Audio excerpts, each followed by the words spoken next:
Daily Bible reading, Deuteronomy chapter 16. Observe the month of Abib and offer a Passover sacrifice to the Lord your God.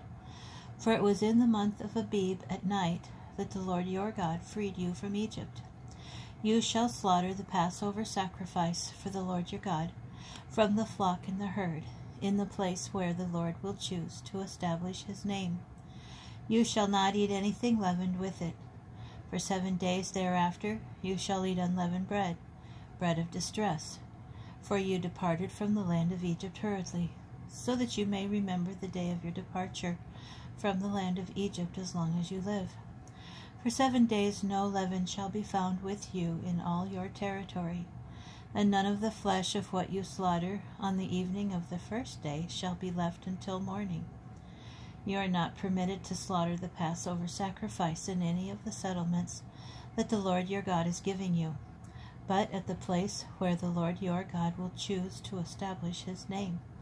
There alone shall you slaughter the Passover sacrifice, in the evening, at sundown, the time of day when you departed from Egypt. You shall cook and eat it at the place that the Lord your God will choose, and in the morning you may start back on your journey home.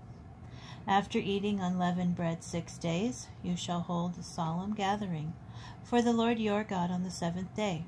You shall do no work. You shall count off 7 weeks. Start to count the 7 weeks when the sickle is first put to the standing grain. Then you shall observe the Feast of Weeks for the Lord your God, offering your free will contribution according as the Lord your God has blessed you.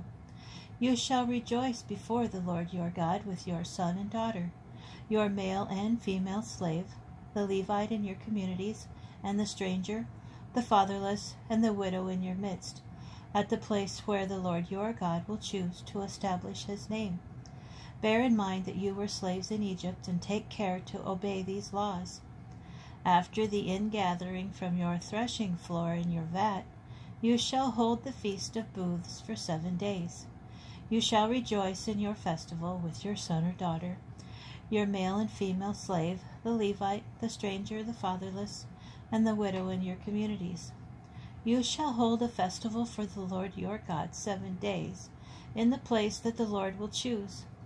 For the Lord your God will bless all your crops and all your undertakings, and you shall have nothing but joy.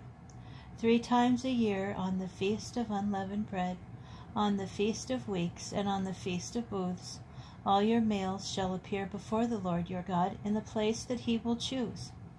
They shall not appear before the Lord empty-handed, but each with his own gift, according to the blessing that the Lord your God has bestowed upon you. You shall appoint magistrates and officials for your tribes in all the settlements that the Lord your God is giving you, and they shall govern the people with due justice. You shall not judge unfairly. You shall show no partiality. You shall not take bribes, for the bribes blind the eyes of the discerning and upset the plea of the just. Justice shall you pursue, that you may thrive and occupy the land that the Lord your God is giving you. You shall not set up a sacred post, any kind of pole beside the altar of the Lord your God that you make, or erect a stone pillar, for such the Lord your God detests.